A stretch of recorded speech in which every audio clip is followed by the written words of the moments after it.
Test ক্রিকেটে বাংলাদেশের আজকে ঐতিহাসিক দিন। অস্ট্রেলিয়ার মাটিতে হারিয়ে ইতিহাস গড়ল বাংলাদেশ।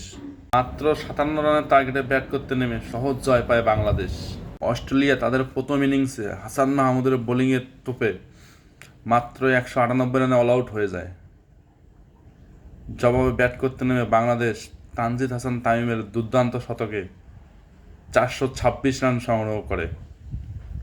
অস্ট্রেলিয়া দ্বিতীয় ইনিংসে ব্যাট করতে নেমে ক্যামেরুন গ্রিনের সেঞ্চুরির পরেও মেহেদী হাসান মিরাজের 5 উইকেট এবং হাসান মাহমুদের 3 উইকেটে 284 রানে অল আউট হয়ে যায় এবং বাংলাদেশকে মাত্র 57 রানের টার্গেট দেয় তারা। সেই টার্গেট বাংলাদেশ সহজে পৌঁছায় যায় এবং সেই সাথে বাংলাদেশ ইতিহাসে প্রথমবার অস্ট্রেলিয়ার মাটিতে অস্ট্রেলিয়াকে হারালো টেস্ট ক্রিকেটে।